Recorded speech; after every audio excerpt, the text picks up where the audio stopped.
The storm rolled down from the Rockies like a freight train in the dark, fast, howling, and indifferent to anything in its path. Wind lashed against the aging cabin walls in the foothills of Ridgeback County, Colorado. Inside, Sergeant Logan Reed, recently retired from the Army's Special Recon Unit, stood at the front door, one hand on the deadbolt, the other resting instinctively on the frame. Snow was coming in sideways. The night was a blur of white. At his feet, Axel stirred. The German shepherd had been lying still, his head on his paws, seemingly asleep. Until now. His ears snapped up first, rotating like radars. Then came the low vibration deep in his throat. Not a growl. Not yet. Just awareness. Old habits. Logan glanced down. "What is it, bud?" Axel didn't answer, obviously, but his posture did. The kind of alertness Logan hadn't seen since Mosul. He hadn't heard anything. But Axel had. The dog rose slowly to his feet, shoulders squared, body angled towards the door, nose twitching like he was reading a message hidden in the wind. Then he moved. Not a scramble. A purpose-driven leap forward, nose to the door frame, pressing, whining once. Urgent but controlled. Logan opened it. Snow slammed into them. Visibility was near zero. Trees swayed violently outside like ghosts trying to escape the mountain. Axel pushed through before Logan could stop him. "Axel!" The name disappeared into the wind. Logan cursed under his breath, grabbing his jacket, slinging it over the grey thermal shirt he'd slept in. His shoulder screamed. Old injury, shrapnel from a mission gone sideways. But it didn't matter. He jammed his feet into the boots by the door, snatched a flashlight, and followed. Outside it was a different world. The storm wasn't weather. It was war. He scanned the hill with the flashlight, each gust slicing across his face like knives. Axel's tracks were already half buried in fresh snow, but Logan followed, trusting the direction, the slope of the land. 10 steps down, then 20. No sound, no sign of Axel. Then faintly, movement. To the west, near the tree line, a shadow. Then 2. Logan blinked, snow stinging his eyes. It was Axel, standing still at the edge of the woods, and something else at his feet. Logan trudged forward. His heart began to pound, not from the climb or the cold, but from something deeper, something primal. As he neared, the flashlight revealed it. A shape slumped beneath the playground slide, barely visible, half covered in snow. Small, fragile, human, a child. His breath hitched. Axel stood over the little figure, not barking, not nudging, just watching, protecting. Logan dropped to his knees. The snow soaked through instantly. The cold didn't matter. Hey, kid, can you hear me?" The girl didn't move. Her lips were blue, face pale, dark hair matted to her forehead. Her coat, too thin, too short, was torn at the sleeves. One glove missing. Axel sat down beside them, tail sweeping once in the snow. Waiting. Logan leaned in closer, pressed his fingers to her neck. Faint pulse. Barely there. Then, as he moved to lift her, she stirred. Just barely. Her lips parted, a whisper escaping so faint he thought he imagined it. "I'm sorry, Mom. I'll be good." Logan froze. It wasn't the words. It was the way she said them. Like an apology she'd been rehearsing in her dreams. Like a prayer no one answered.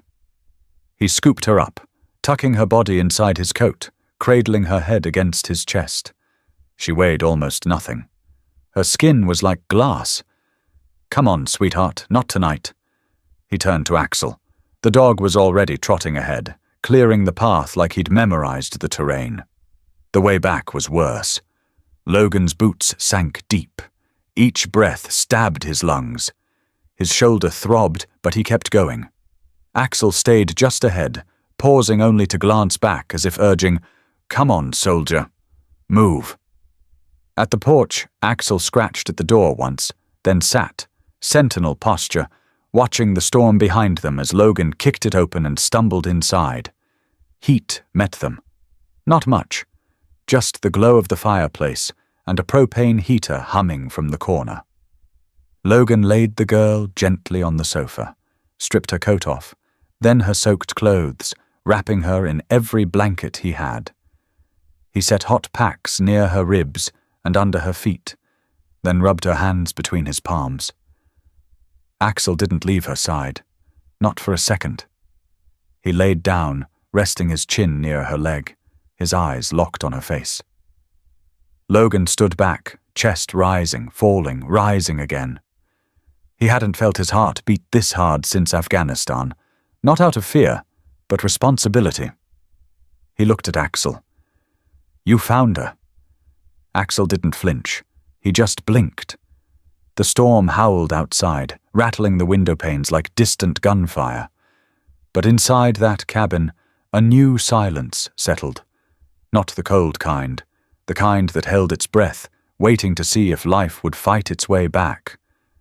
And in the center of it, a dog who once served a battlefield stood guard over a battlefield of another kind, a forgotten child, a wounded soldier, and the moment they both stopped being lost. The fireplace crackled softly, casting flickering shadows across the pinewood walls. The storm outside roared, but inside the cabin, time had narrowed to a single thread, the shallow rise and fall of the girl's chest. Logan crouched beside the sofa, flashlight still dangling from his wrist, its beam now dark. He'd peeled off his jacket and boots, but he was still shaking. Whether from cold or adrenaline, he didn't know. His hands hovered near the girl's cheeks, not quite touching, afraid of what he might feel. She was still too pale, lips tinged with blue. Her eyes fluttered beneath her lids, but never opened. Axel sat close, ears forward, body still as a statue. His nose was inches from the girl's elbow. He hadn't moved since they'd entered. Not even a tail twitch. "Stay with me, kid," Logan muttered, more to himself than to her. He stood, grabbed the thermos from the counter, and poured a small amount of lukewarm water into a mug. Then, kneeling again, he touched the rim to her lips. "Come on, just a sip." Nothing. He sighed, leaning back. His joints throbbed. His shoulder felt like someone had hammered nails into it. Across the room, the wind moaned against the glass. The storm wasn't letting up. Snow layered the windows now like frost-bitten blankets. They were sealed in. He glanced at Axel. The dog blinked once, still watching. Logan nodded. "You knew. Somehow. You knew she was out there." No reply, just the heavy stillness of a dog who had learned to wait, who had learned to listen. The silence was interrupted by a soft, broken sound. Not from outside. From the sofa. Logan snapped his head around. The girl stirred, barely. Her fingers twitched under the layers of blanket. Her lips parted again, a breath escaping. "Mom?" Her voice was brittle, almost gone, but the word punched straight through Logan's chest. He was at her side in an instant. "I'm here," he whispered.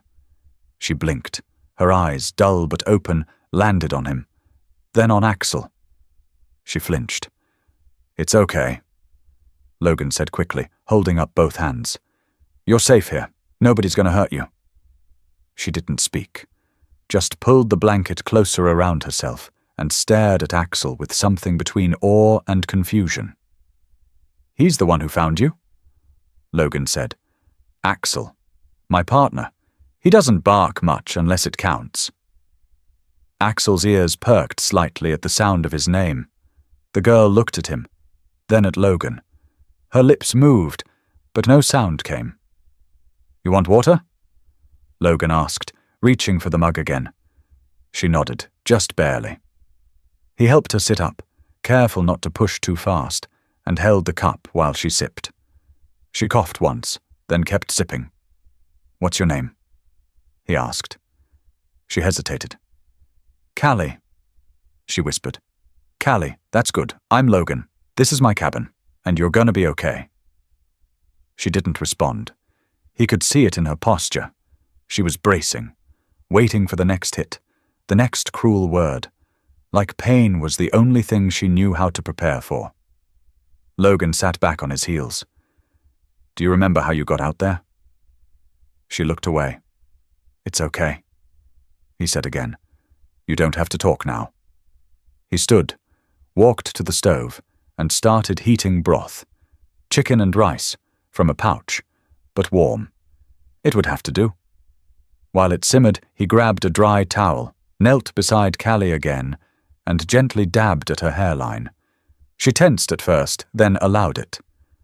Behind them, Axel stood, shook once, and padded closer. He sat beside the couch, then slowly lowered his head onto the edge of the blanket, his eyes still fixed on her. Callie reached out, hesitantly. Her fingers brushed Axel's head. He didn't move. She touched behind his ear, then under his jaw.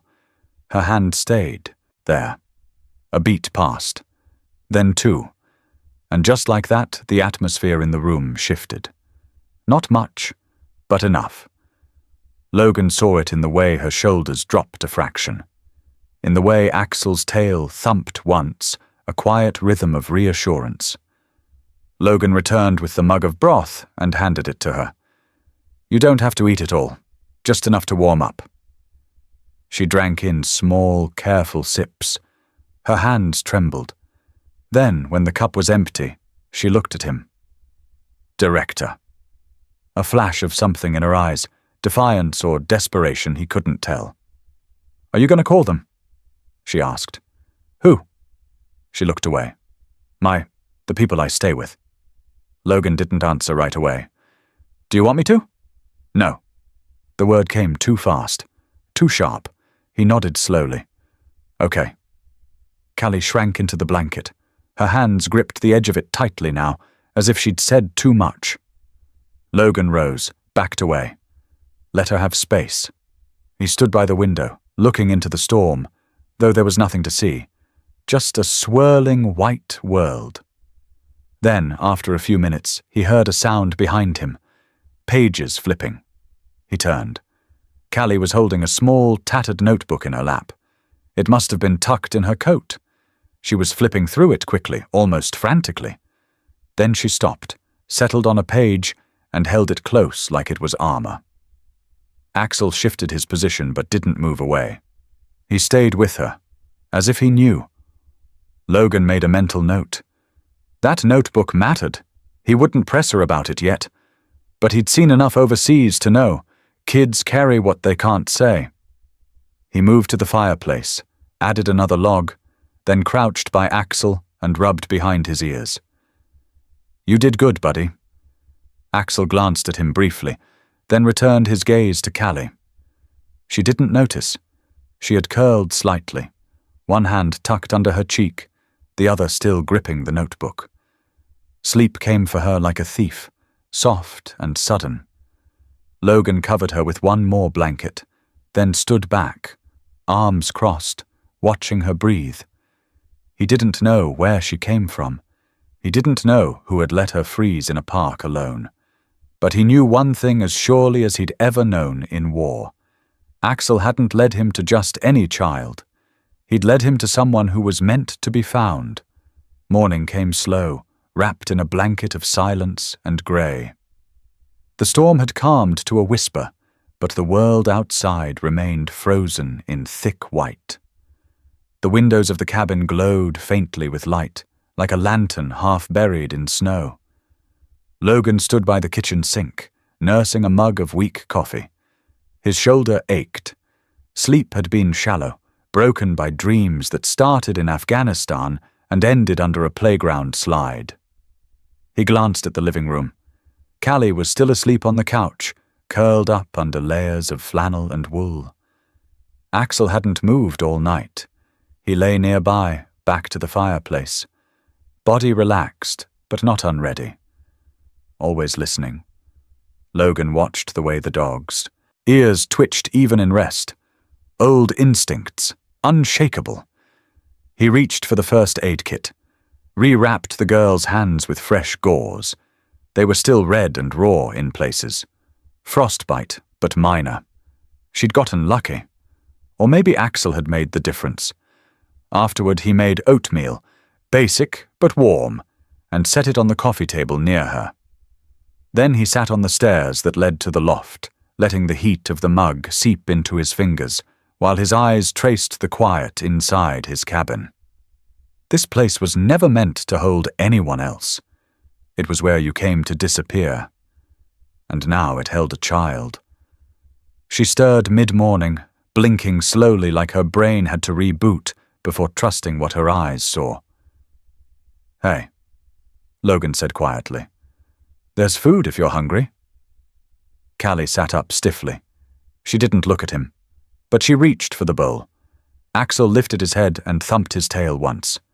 Not a wag, just a soft acknowledgement. Callie glanced at him, then at Logan. "You going to ask me?" "About what?"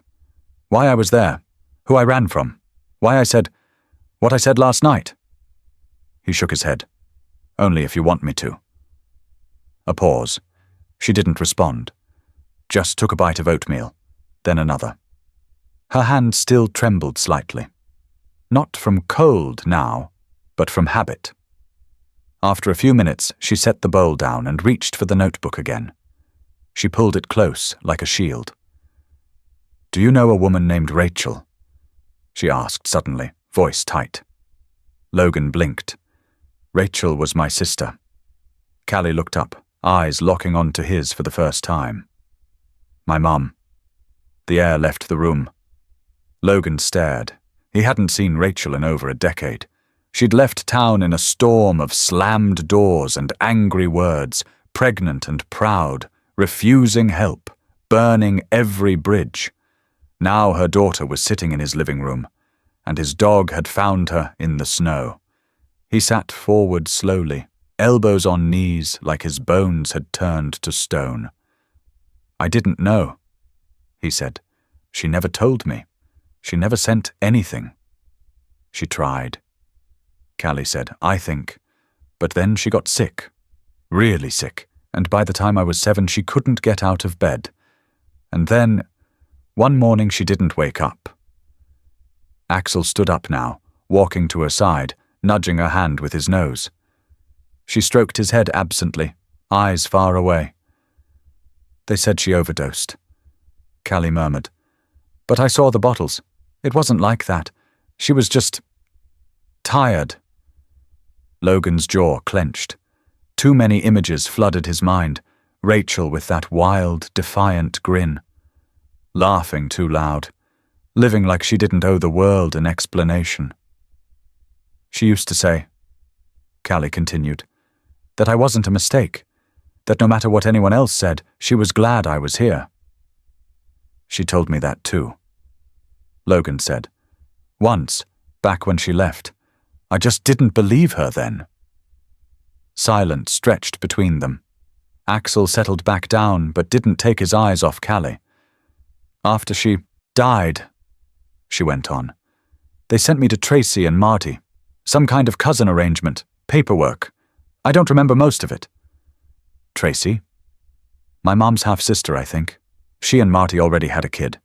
Sophie. They said they were doing everyone a favor."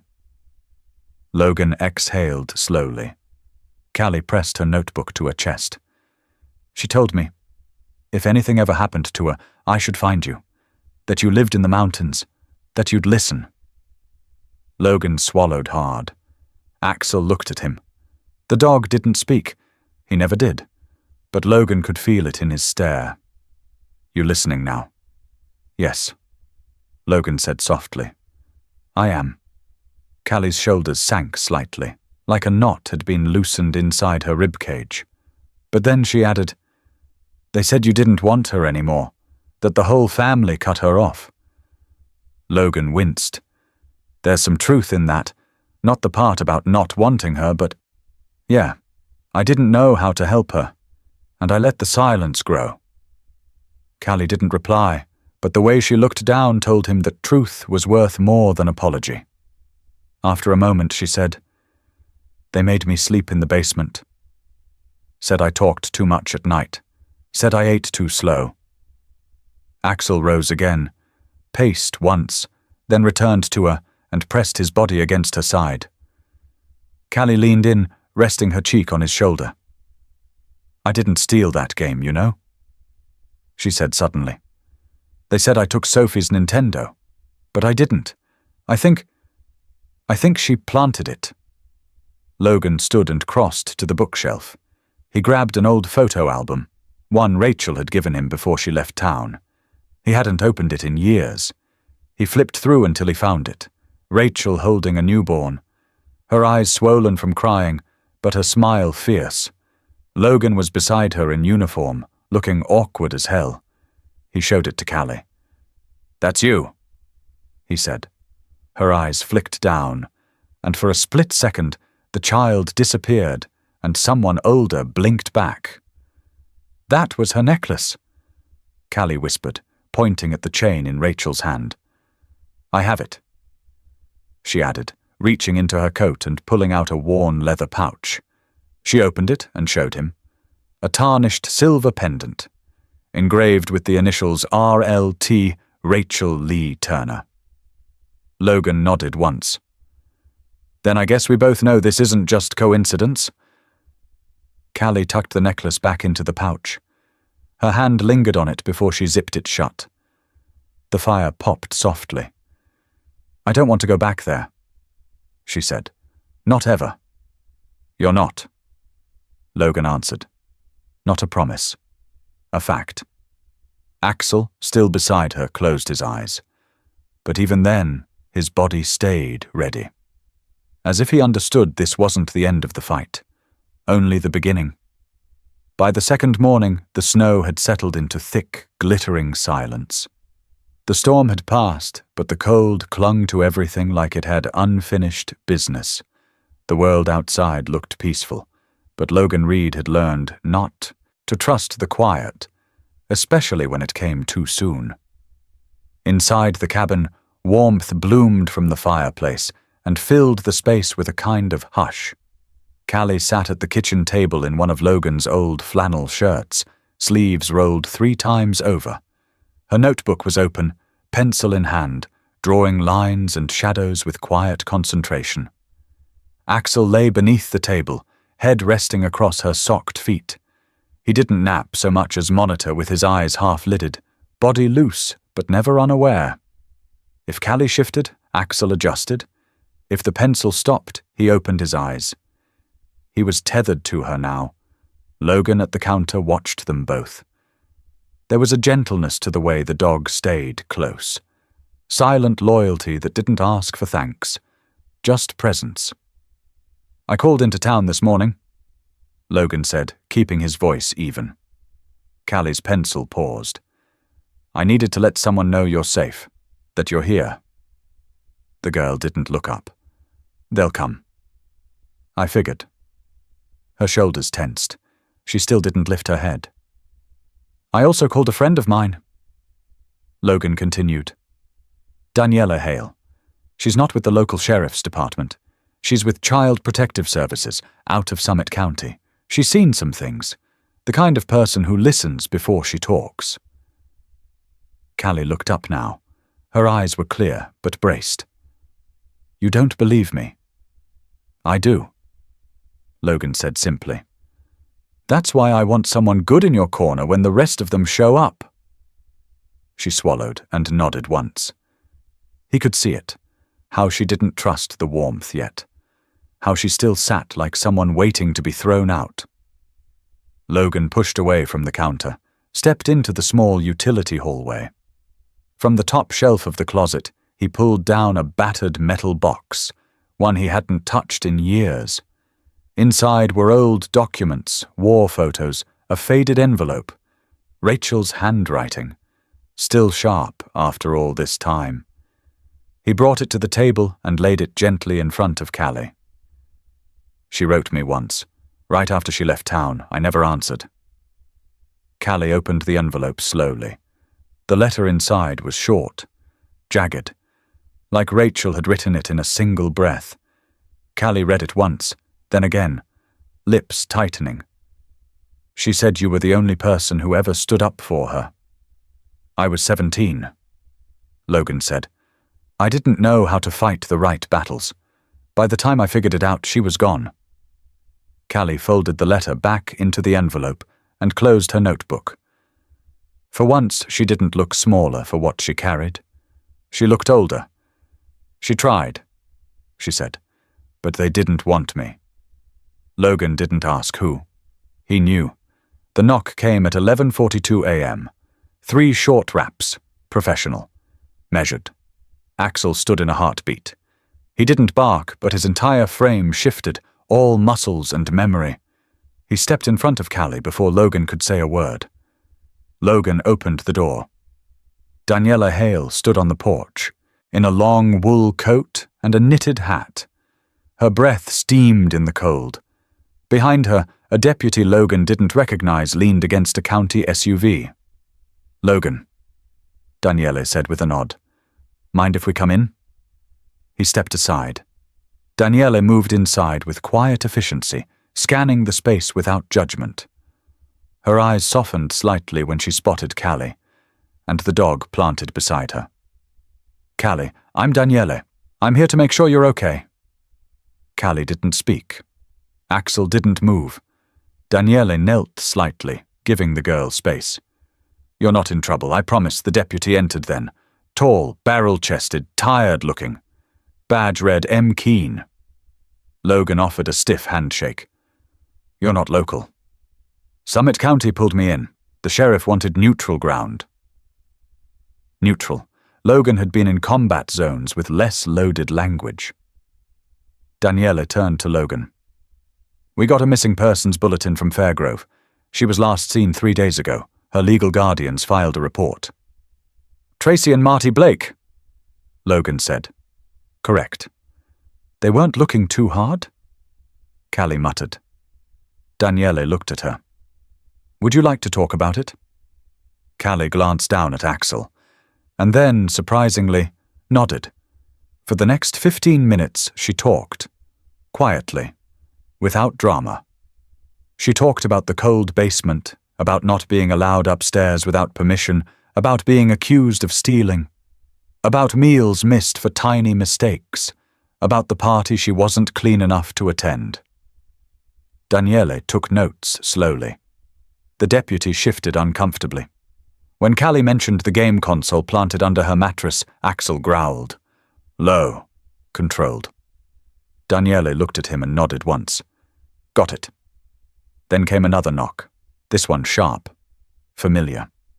Logan opened the door without asking. Tracy Blake stood on the porch, lips pressed in a line, coat immaculate, blonde ponytail pulled so tight it looked painful. Marty was behind her, hands in his pockets, eyes already down. Tracy pushed forward without waiting. Where is she? Axel moved instantly, in front of Callie, between her and Tracy, not barking, but a wall. Logan stepped in. You're not taking her anywhere. She's our responsibility. Tracy snapped. Not today. Daniele raised a hand. Mrs. Blake, let's all take a breath. This isn't the time for accusations. She's unstable. Tracy hissed. She lies. She's been trouble from the start. Axel's growl returned. A warning this time. Daniele didn't flinch. One more word like that and I'll have you wait outside. Callie didn't cry. She didn't speak. She stood up slowly and placed her hand on Axel's back. I didn't steal the game. Your daughter did. She told me. Tracy's jaw dropped. Daniele turned to the deputy. You heard that? He nodded, scribbling furiously. Tracy blustered. This is a mistake. No, Logan said quietly. The mistake was thinking she wouldn't speak up. Daniele closed her notebook. For now, Callie stays here, under temporary protective custody. We'll continue the investigation, but she doesn't return to your care without a court order. Tracy spun on her heel and stormed out. Marty trailed behind, saying nothing. The door closed. Silence fell again. But this time, it wasn't heavy. Callie sat back down, hand still on Axel's back. "Did I do it right?" she asked. "You did it brave," Logan said. "And Axel?" He didn't say a word. He didn't need to. He simply laid his head across her knees and stayed. The knock came earlier than expected. It was clean, assertive, 3 sharp raps that didn't wait for permission.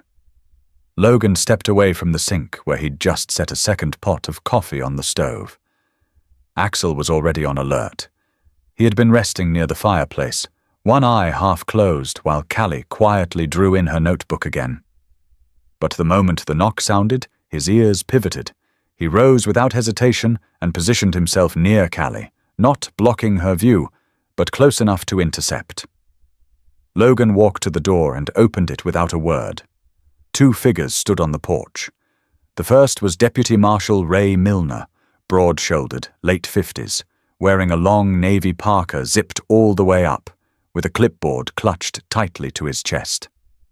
Next to him stood a woman in a pressed grey coat, hair pulled back so tight it looked like it hurt, expression neutral but eyes sharp. "Mr. Reed," Milner said. "You're early."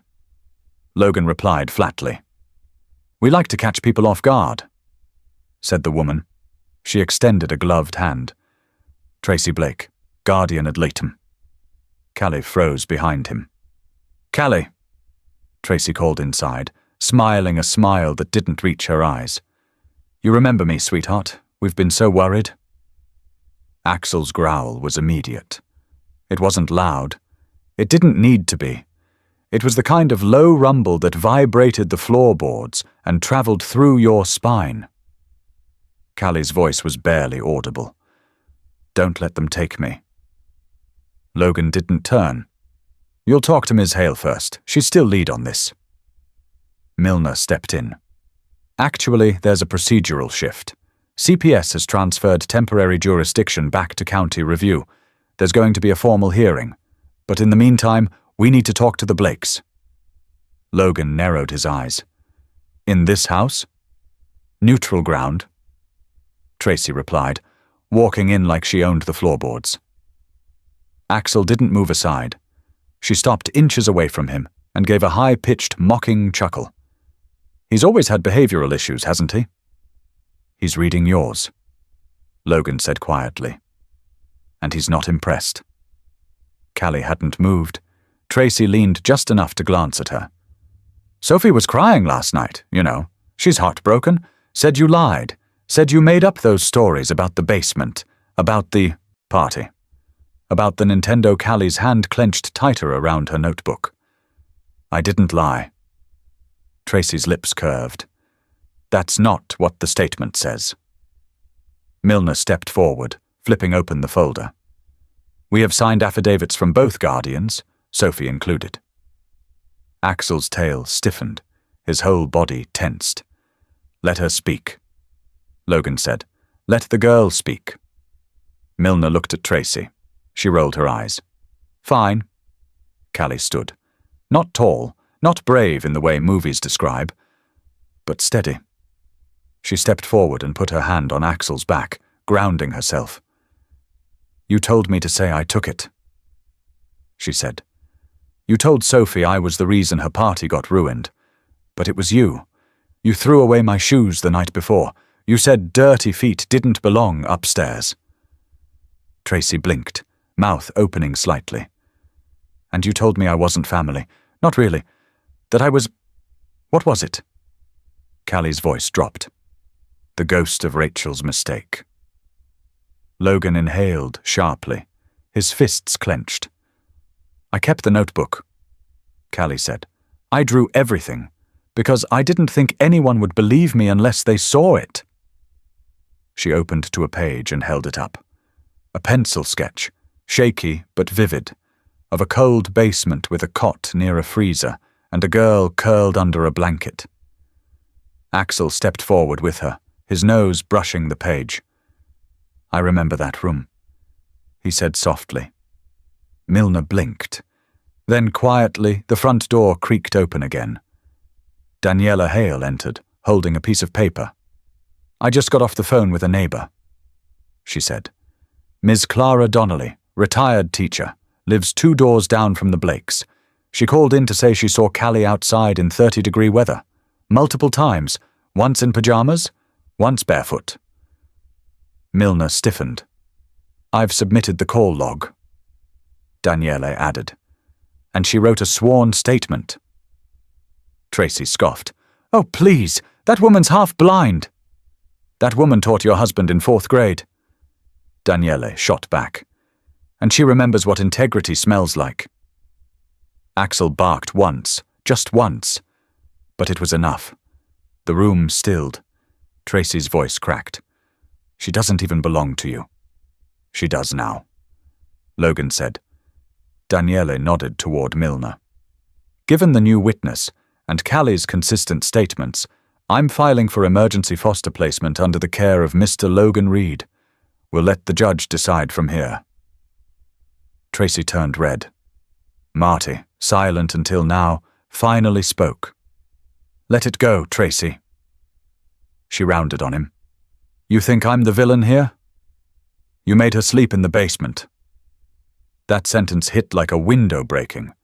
Logan reached down and took Callie's sketchbook gently from her hand. He placed it on the table like evidence. Leave, he said. Tracy stared at him. Then at Axel. Axel took 1 step forward. She left without another word. Milner followed, still writing in his pad. Daniela lingered for a beat, eyes on Callie. You did more than enough, she said quietly. Callie nodded once. As the door clicked shut, Logan looked down at Axel. You knew, he whispered. You knew when she walked in. Axel pressed his head against Logan's knee, eyes never leaving Callie. In that moment, there was no badge, no courtroom, no law more powerful than the instinct that had driven an aging dog through a snowstorm. Not to sniff out drugs, not to chase down a target, but to find a child the world had overlooked and bring her home. The morning after the confrontation, the mountain air was crisp, like something had been cleared out in the night. Frost clung to the window panes in thin feathers, and the scent of pine smoke and coffee mingled inside the cabin like a promise of warmth. Logan stood on the porch, mug in hand, watching Axel and Callie move slowly through the snow-covered yard. She was bundled in one of his old jackets, dragging a long stick to carve patterns through the powder. Axel stayed close, not following, not leading, just there. Always. He wasn't moving quite as fast as he had the week before. Logan saw it now, the hesitation in his joints, the stiffness when he turned. Axel didn't complain, of course. He never did. But it was there, in the way his back legs faltered a half step behind. Callie paused under the large spruce tree near the back fence. She looked down at Axel.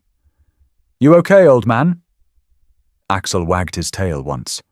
Then he sat, carefully. Callie walked over and knelt beside him. Her mittened hands smoothed down the fur on his neck, eyes squinting slightly with concern. Logan watched from the steps, heart pulling in 2 directions. Inside, the house phone rang. He stepped in, picked it up. Logan Reed, he said. This is Daniela. You've got 24 hours. His stomach dropped.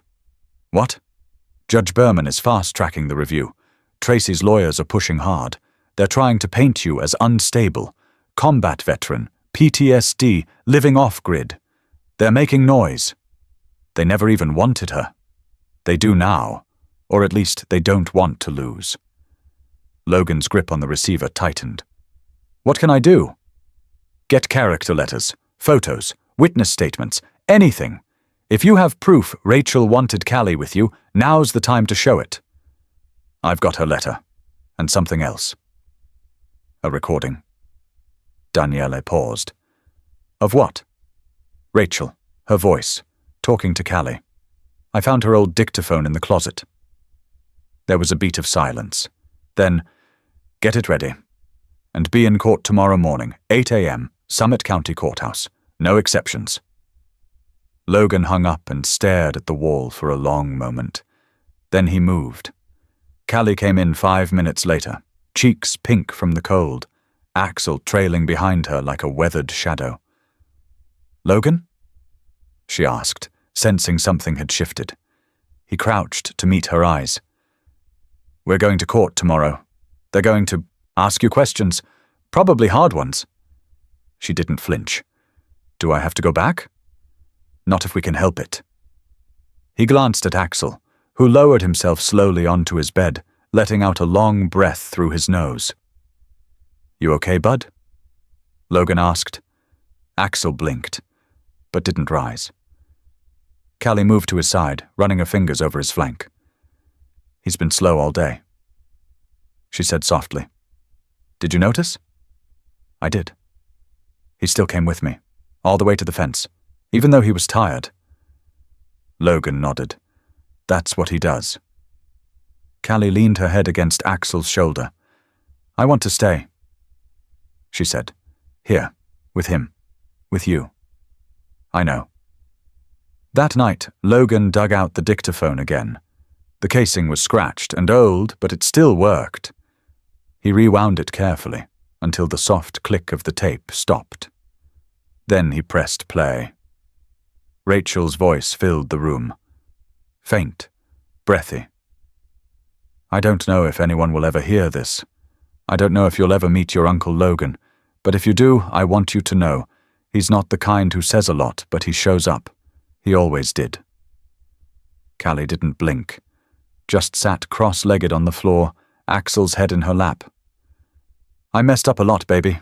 I know I did. But you were never the mistake. You were the reason I kept breathing." Logan exhaled slowly. When the tape ended, the room went still. Callie looked up at him. "Do I get to talk too?" "At the hearing?" "Number to the judge." "Myself." "You sure?" She nodded. "She needs to know," Callie said. "What Axel did, what you did, what it feels like to matter." Logan smiled faintly. "You're braver than most soldiers I've met." The next morning was bone cold. Logan wore his old dress blues, still fit, though the shoulders ached in places he didn't remember from deployment. Callie wore a sweater Sarah had knit, soft blue with braided sleeves, and her hair pulled into a braid. Axel walked beside her, slow but steady. Logan had brushed out his coat until it gleamed. In the parking lot of the courthouse, Daniela met them with 2 folders in hand. "I have the judge's attention," she said. "We're not going to waste it." Inside, the courtroom smelled faintly of lemon polish and old paper. The benches were worn, cushions long gone. Judge Berman sat behind the bench, reading glasses perched low on her nose. Tracy and Marty were already seated with their lawyer. Tracy wore dark lipstick and an expression carved from ice. Callie didn't look at them. She sat with Axel at her feet, her hand never leaving his fur. When the judge called on her, she stood. Her voice didn't shake. "My name is Callie Turner. My mum was Rachel, and she wanted me with her brother. She told me when I was little. She kept his photo in her coat." She reached into her pocket and pulled out a photo, worn, creased. A young Rachel beside Logan, both in their 20s, both smiling. She laid it gently on the table. "Logan found me in the snow because Axel heard me whispering. No one else did. No one else cared." Axel shifted slightly, lifting his head. "I want to stay where I'm safe, where I'm seen." The judge said nothing at first, just looked at her, then at Axel, then at Logan. After a long silence, she spoke. "I'll issue a provisional custody grant," she said, "until full review. Ms. Turner will remain in Mr. Reed's care. Court is adjourned." Logan exhaled. Tracy stood abruptly. "You're making a mistake." The judge's eyes didn't waver. "No, ma'am. I'm correcting one." As they left the courthouse, Logan rested his hand on Axel's back. Callie leaned into his side, and Axel, even with the limp beginning to show again, held his head high. He had done his job, and more. The snow had melted just enough to expose patches of brown earth and forgotten pine needles along the trails behind the cabin. But the cold still hung in the air, sharp, damp, lingering. Logan walked behind Callie as they made their slow loop through the woods, Axel trotting slightly behind, his gait uneven but determined. Axel had insisted on coming. Logan knew the signs. The way the dog paused more often now, how his breathing was heavier, but he also knew better than to leave him behind. Axel didn't see himself as a passenger. He never had. "Should we turn back?" Logan asked. Callie looked at Axel, who stood at the edge of the clearing, nose tilted toward the breeze. "He's not ready to go in," she said. So they kept walking. They circled down toward the small creek that cut through the back slope. The runoff was flowing again, a cold trickle over stone. Callie crouched near the edge and dropped a small stick into the current. She watched it vanish around a bend. Logan stood nearby, hands in his jacket pockets, eyes scanning the tree line out of habit. "He's gotten slower," Callie said, her voice low. Logan didn't answer right away. "I know." "Is he in pain?" "Probably," Logan said, but he'd never admit it. Axel was lying now, one paw over the other, tongue barely visible as he panted. "You think he knows?" she asked. "That he's getting older?" "Number that he saved me." Logan looked at her. "Yes," he said. "I think he knew before either of us did." They were halfway back when Logan spotted the truck, parked awkwardly just beyond the property line. Tan Ford, older model, dusty, windows tinted too dark for the area. He stepped in front of Callie instinctively. Axel rose from where he'd been resting, ears forward. "Go inside," Logan said quietly. "What's wrong?" "Now, Callie." She grabbed Axel's leash but didn't tug. He followed her without hesitation, head low, alert. Logan crossed the yard slowly. As he neared the truck, the driver's door opened. A man stepped out, broad-shouldered, late 40s, shaved head, heavy boots. Not a cop. Not local. Logan recognized the posture before the face. Contract security. Maybe private investigation. Probably hired. "Can I help you?" Logan asked. The man held up a badge. "Private investigator, embossed, barely legal." "You Logan Reed?" "Depends who's asking." "I'm here on behalf of the Blakes. Court says they still have visitation rights during the review period. They don't have rights to show up unannounced on private property. They're concerned. About their image." The man didn't answer. Logan stared him down. "You came out here thinking I'd be alone." "I came to talk." "No, you came to make noise, and that's not going to work here." From the porch, a low bark echoed. Axel. The investigator turned his head and finally spotted the dog, rigid, glaring, standing guard at the top of the steps. Callie stood just inside the doorway, partially hidden, hand gripping the doorframe. The man raised an eyebrow. "Looks old." Logan's voice dropped. "Still faster than you." The man hesitated, then got back into the truck. He didn't slam the door, just drove off slow, like a warning. Inside, Logan dropped his coat and reached for the radio. He called Daniele. "They sent someone, not law enforcement, hired help." There was a long pause. "I'm filing an injunction right now," she said. "They're pushing harder because they're losing control, but that's not a play that's going to help them." Callie stood by the kitchen table, arms crossed. "I don't want them near here again," she said. "Not even on the road." "You won't see them," Logan promised. That night, Logan watched Axel struggle up the steps. Callie was already inside, curled up in her favorite blanket. But Axel hesitated halfway up the porch. Logan stepped out into the cold, scooped his arm under the dog's chest, and lifted. Axel didn't fight him, but the way his eyes shifted, Logan saw it. that flicker of frustration. The soldier in him didn't want to be carried. Logan set him down gently, brushing the frost from his fur. Axel moved to the hearth and collapsed with a soft grunt. Callie came and knelt beside him, one hand on his ribs. "Please don't leave," she whispered. Logan turned away, biting the inside of his cheek.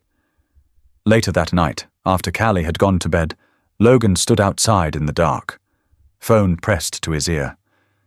"Daniele," he said, "I want full custody. No review, no re-evaluation. I want to file for permanent guardianship. Tonight. You ready for what comes with that? She already thinks she belongs here. And you?" Logan looked at the cabin, at the golden flicker of the fire through the window, at Axel asleep beneath it, and the silence inside. "I think we all do." A rustle in the woods caught his ear. A fox, maybe, or just wind through the needles. He ended the call and went inside. As he turned off the porch light, he whispered almost to himself, "We're not going to lose her." Axel stirred on the floor, lifted his head for a moment, then let it rest again. The dog didn't bark, but the promise was heard just the same. Axel stopped cold. His entire frame went rigid, ears pinned, nose tilted into the wind like a radar locked on target. One paw lifted mid-step, then slowly lowered without a sound. The hair on his back stood like wire bristles. John felt it too, something off in the air. The woods weren't just silent now. They were listening. He crouched next to Axel and whispered, "What is it, boy?" Axel didn't move, just stared ahead, toward the derelict shack half buried in pine and shadows, the one they'd almost walked past on the edge of the forest clearing. John narrowed his eyes. No smoke, no lights, but something about it. Off. Then Axel growled. Low, controlled, warning. John's breath caught. For days now, they'd been following a trail that barely existed, tracks too faint for normal eyes, scents broken by wind and time. And now, finally, the dog was certain. He unslung his rifle, clicked the safety off. They approached low, silent. A broken side window gave just enough line of sight. Inside, dim light flickered. Candles? No, not candles. Battery lanterns. On a plastic table lay a map, a radio, and something else, a duffel bag partially unzipped, shiny metal just peeking out. Axel pressed himself against John's leg, vibrating with tension. Suddenly, a voice. Deep, male, angry, coming from behind the shack. John grabbed Axel's harness, edged them toward the back. That's when the scream came. Muffled, human, a child. Axel launched. John cursed, sprinted after him. The dog flew around the back, disappearing behind rotted boards. By the time John caught up, chaos had erupted. A man in a dirty parka had a young boy by the collar, yanking him toward an old pickup with no plates. The child's mouth was duct-taped, wrists bound. Axel tore into the scene like a missile, lunging straight at the man's wrist and locking his jaw down. The guy shrieked, dropped the boy. "Get off me!" he howled, swinging wildly. His hand came up with a gun. John didn't think. He moved. A warning shot cracked the air, slamming into the ground inches from the man's boot. The guy froze. So did Axel. But he didn't let go. "Drop it!" John yelled, rifle trained. "Now!" The man hesitated. Axel growled again, deep, primal. The gun clattered to the dirt. John kicked it away, then secured the man's wrists with zip ties he kept in his pack. Axel finally released his grip, panting hard, muzzle stained with blood. The boy was shaking uncontrollably. John knelt. Hey, you're okay now. He can't hurt you."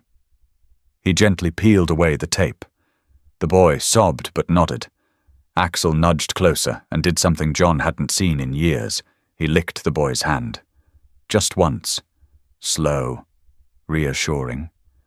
John's voice caught in his throat. He pulled out his radio.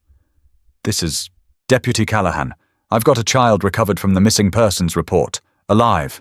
Suspect in custody. We need EMS and backup at the old ranger's shack off Route 17. Send animal control too. We found signs of more. Possibly cages. Axel barked once. John looked around. More tracks, more duffel bags, enough equipment to suggest this wasn't the first child, and maybe not the last. What the hell is this place? John muttered. He turned to the suspect. Who else is involved? The man sneered. Too late. You think it ends here? John stood slowly, rage simmering. Numbered that it ends for you.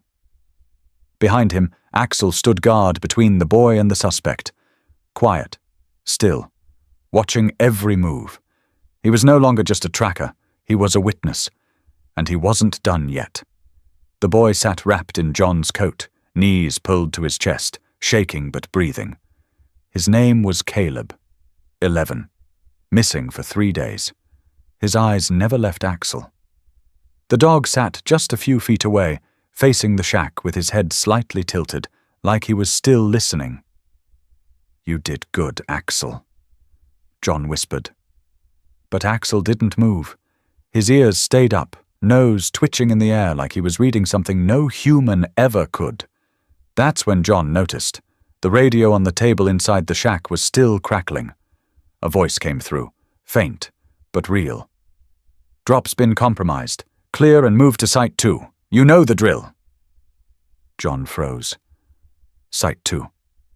His breath hitched. Axel growled low again, rising slowly to his feet. Caleb looked up. There's more of them, he said hoarsely.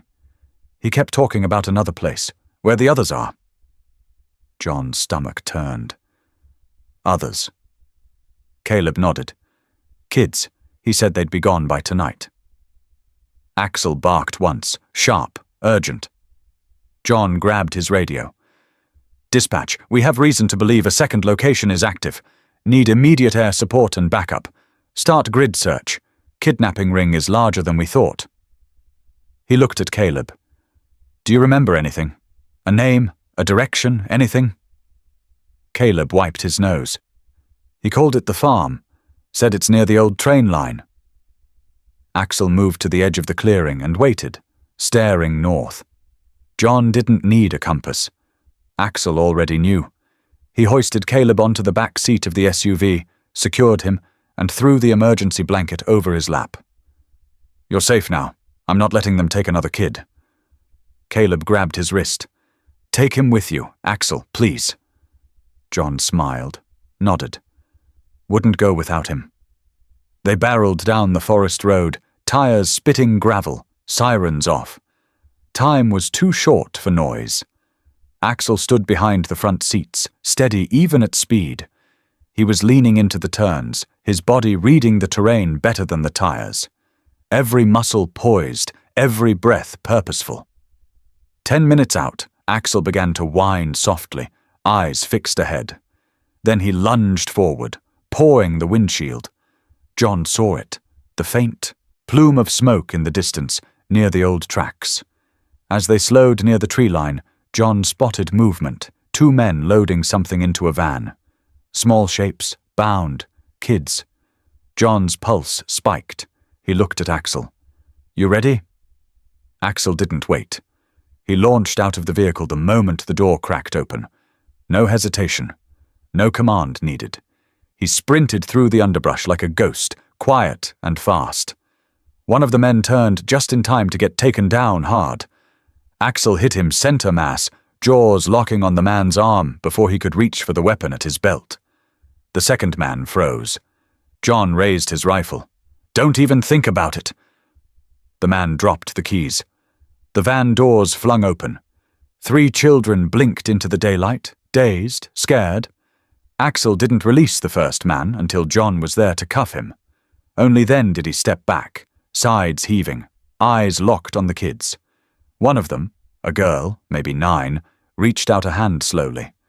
Axel sniffed it, then nudged her fingers gently. John looked around. No gunfire, no sirens, no drama. Just 1 dog, 1 man, and 3 kids who now had a chance to go home. He radioed in. "We got them. Site 2 secured. Axel found them." A pause.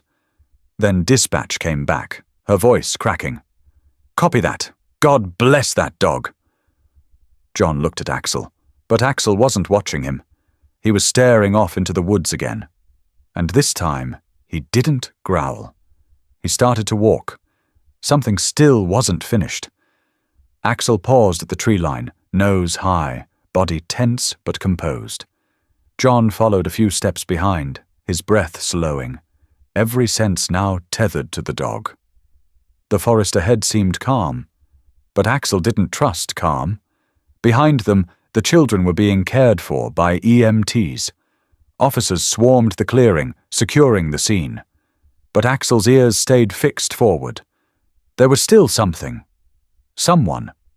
John glanced down the slope, toward the edge of a dry ravine where a rusted chain-link fence had long collapsed. Axel took one silent step, then another, tail low and sweeping. John adjusted the safety on his weapon, moving in tandem. Then a rustle, too smooth for wildlife. Axel whipped around and darted toward a tangle of brush, barking short and sharp. A man burst out, sprinting uphill in a panic, one arm bandaged, the other gripping a revolver. The same man who had doused Axel in gasoline. John's heart snapped into motion. "Federal agent, drop it!" The man didn't. 2 shots rang out. Axel cut across the hill in a blur, eyes locked on the shooter. He didn't bark. He didn't growl. He went straight for the weapon. The man fired once more, wide, shaky. Axel hit him just below the shoulder, teeth clamping down on muscle. The man screamed and dropped the gun, falling backward into the leaves. John closed the distance and cuffed him fast. "You just tried to finish what you started," John muttered. "But this dog doesn't forget." Axel backed away, blood on his muzzle, panting hard. His legs trembled, but his eyes never broke from John's. Not until he was sure the danger was over. Later that night, the precinct lobby fell silent as Axel limped through the door. Officers turned to stare, not out of pity but reverence. Caleb was already there, sitting in a borrowed hoodie, a styrofoam cup in hand. The moment he saw Axel, he stood up and whispered, "You found me." Axel moved to him slowly, lowering his head until it touched Caleb's knee. The boy dropped to the floor and wrapped his arms around the dog's neck. No one said a word. Captain Ruiz approached John at the door. "That van, those kids, the call logs in the shack, it's bigger than we thought. We're looking at interstate trafficking." John nodded. And they would have vanished without Axel. Ruiz sighed. "You know, some people think a dog's just a tool, a 4-legged unit, but that dog's more than half the reason those kids are alive tonight." John looked over. Caleb was still holding Axel close. The dog wasn't moving, just breathing deep and slow, eyes fluttering shut. "Yeah," John said quietly. "He's not just a dog. He's a survivor, a protector. Hell, he's the best partner I've ever had." That night, back home, John let Axel sleep on the bed. Not because Axel asked, he never did, but because John needed him there. In the soft light of dawn, John looked at the scar that still traced Axel's side, a reminder of fire, of cruelty, and of everything he'd overcome. He ran a hand gently over Axel's head. "You didn't just survive. You saved them. You saved me too." Axel stirred, thumped his tail once. Somewhere in the world there are stories of superheroes with capes and masks, but sometimes the hero comes with a scar and 4 legs. If this story moved you, if Axel's courage made you feel something real, subscribe to the German Shepherd channel. Because there are more stories like his, silent, loyal, and brave, that deserve to be told. Let's honor them. Let's remember them.